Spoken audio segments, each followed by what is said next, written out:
Hello everyone and welcome. Today I am making one of these tarantula choker pendants. Now, I've never made spiders before, but these were really simple. They worked together very quickly and they turned out really nice.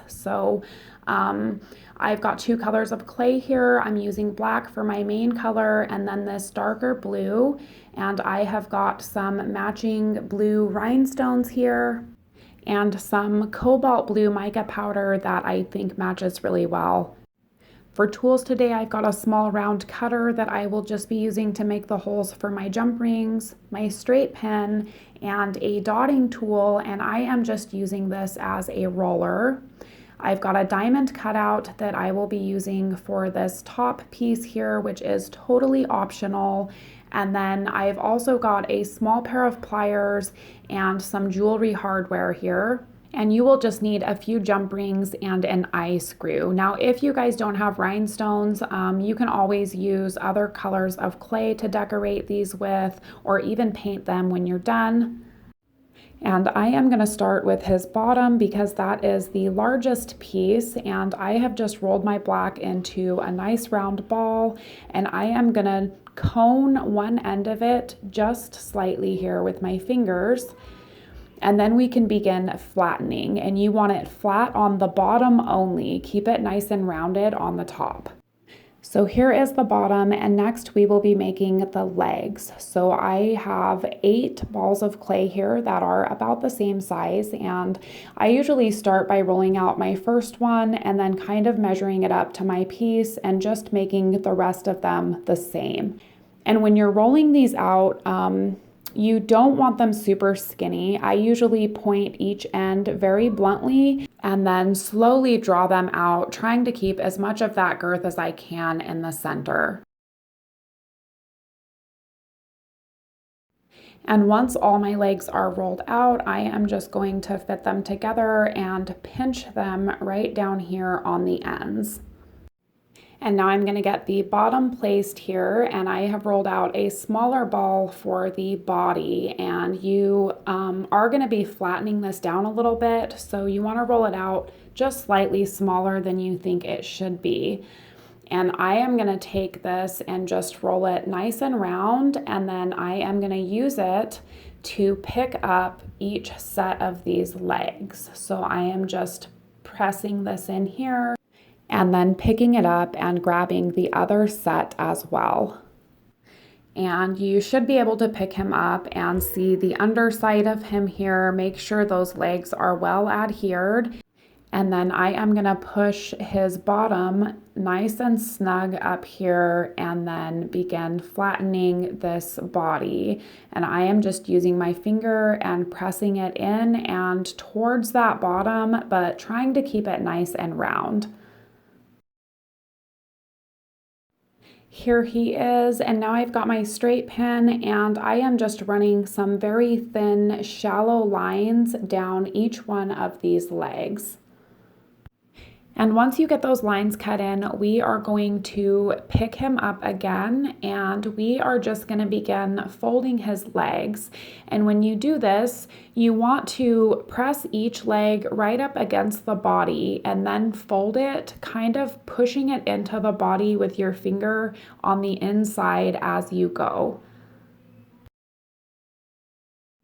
And now I'm going to go around and just very gently pinch each one of those folds between my fingers so that they're standing up nice and straight. Here he is, and now we can begin adding the secondary color. So I have rolled this blue into a nice thin strip, and I am going to start by placing the one end of it right between the rear leg and the bottom there. And then I'm just going to run that over the tops of those legs all the way up to the head, and then trim away the excess, and I'm going to do the same thing on the other side. And once those pieces are placed, I am going to come back in with my straight pen, and this time I am using the side of it, not the point, and I am just pressing and spreading that clay out over the tops of each one of those legs. And now I'm going to just recut the lines in between these leg segments, and then I am going to use the side of my straight pin again to spread that blue clay down around the inside edges of those legs as well. Here he is, and now we are going to add his mandibles, and I am also doing them in blue. So I've got two balls the same size here, and we are going to roll these just like the legs, except we're only pointing them on the one end, and the other end we are going to thin out, but we're going to keep it blunt. And now I'm just adding those same texture lines that we did on the legs. And now I'm going to fit these two pieces together, pinching them on the blunt ends only. And then I like to press this area flat here on the base so that it fits nicely underneath his body. And then we are going to fold these just like we did with the legs. And now we're just going to do a test fit, and I can already tell that mine are too long, so I am going to trim them down a little bit. Now we can test fit, and once you're happy with the size on those, we are just gonna pick him up and we are gonna adhere these on that flat spot right there in the center where his legs connect. Here he is, and before we decorate him, I do want to add a little bit of texture to his body and his rear. So on his bottom, I am just dragging some very straight lines, just like we did on the legs and the mandibles. And for his upper body, I am using the point of my straight pin, and I am just creating some very shallow dotted texture up here. You don't want to go too deep.